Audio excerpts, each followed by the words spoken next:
दोस्तों आज की कहानी है बुआ जी सास मत बनो। चलो दोस्तों कहानी को शुरू करते हैं। शाम को जब सुरभि ऑफिस से घर लौटी तो उसकी बुआ सास आई हुई थी। उसने अपना सामान रख अपनी सास व बुआ सास के पैर छूकर उनका हाल चाल पूछा। फिर वह कपड़े बदलने अंदर चली गई। बाहर आई तो उसकी सास ने सब्जियां काट दी थी। सुरभि ने चाय बनाई। तब तक उसका पति राकेश भी ऑफिस से आ गया था। चाय पीते ही वह खाने की तैयारी में लग गई। रसोई में सुरभि रोटियां बना रही थी तो राकेश टेबल पर खाना लगाने लगा। यह देख उसकी बुआ सास बोली, राकेश तू बेटा जा, यह सब बहू कर लेगी। अरे नहीं बुआ जी, ये तो मेरे रोज का काम है। खाना लगी गया है, वह भी आ ही रही है, फिर मिलकर खाते हैं सब साथ में। उसकी बात सुन बुआ सास का मुंह बन गया। खाने के बाद राकेश ने सुरभि के साथ मिलकर सारे बर्तन किचन में रख दिए और फिर वह माँ और बुआ के साथ बैठकर बातें करने लगा। अगले दिन संडे था। बुआ और सुरभि की सास सुबह जल्दी उठ गई। नहाने धोने के बाद बुआ सास ने पूछा, बहू नहीं उठी अभी तक? यह सुनकर सुरभि की सास बोली, नहीं जीजी आज संडे है ना, तो थोड़ी देर से उठेगी। यह क्या बात हुई भला? घर की बहू बेटियों को तो जल्दी उठना चाहिए ना। अरे जीजी और दिन तो बहू 5 बजे उठ जाती है और रात तक लगी ही रहती है। आराम का बिसारी के हिस्से में, आज तो नींद पूरी ही कर ले। वह कहकर चाय बनाने चली गई। सुरभि जब उठकर बाहर आई तो देखा उन दोनों को चाय पीते तो बोली, अरे मम्मी जी आपने मुझे उठाया क्यों नहीं? मैं बना देती चाय। कोई बात नहीं बहू, तू और काम कर ले। काम वाली का भी फोन आया था, वह आज नहीं आएगी। कोई बात नहीं मम्मी, कर लेंगे हम मिल बांट कर। बहू मेरे लिए तो खाना नहा धोकर ही बनाना। हाँ हाँ बुआ जी, मैं सफाई करके नहा धोकर ही आपके लिए खाना बनाऊंगी। तब तक राकेश बाहर से आ गया। सुरभि ने जब उसे काम वाली के बारे में बताया तो वह बोला, अच्छा ऐसा करो तुम झाड़ू लगाओ, मैं पोछा लगा देता हूँ। काम जल्दी खत्म हो जाएगा, नहीं तो तुम अकेली कब तक लगी रहोगी, नाश्ते में देरी हो जाएगी। अरे राकेश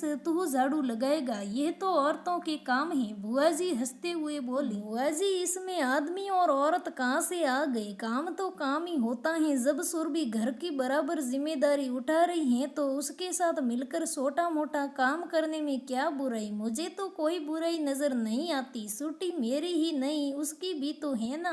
भाई ये आजकल के लड़कों की बात तो मुझे समझ ही नहीं आती। अपनी औरतों से नौकरी करवाते हो और फिर खुद घर के काम करते हैं, कह बुआ जी मुंह बनाते हुए अंदर चली गई। नाश्ते के बाद सुरभि ने कपड़े धोए तो राकेश ने कपड़े सुखा दिए। दोपहर को सब काम हो गया। खाना खाने के बाद जब दोनों ननंद भाभी अपने कमरे में आराम करने गई थी तो सुरभि की बुआ सास अपनी भाभी से बोली, संतोष ये क्या तूने अपने घर में अंधेर गर्मी मचा रखी है? क्या हुआ जीजी, आप ऐसे क्यों कह रही हो? जब कब तेरे नंदोई थोड़ी बहुत भी मदद कर दे। चूल्हे पर रोटी कहाँ बनती थी मुझसे? शादी इतनी जल्दी हो गई थी, कितनी बार हाथ जले मेरे, पर सास को कहाँ तरस आता था। हाड़ तोड़ मेहनत करने के बाद कभी बढ़ई ना मिली, सुख की कभी 2 रोटी ना खाई। और आज मैं भी वही भूल कर रही थी। तेरी बातों ने मेरी आंखों पर बंदी पुरातन की पट्टी खोल दी। घर गृहस्थी की गाड़ी तभी सुचारू रूप से चल सकती है जब पति पत्नी जिम्मेदारियों को मिलकर पूरा करे,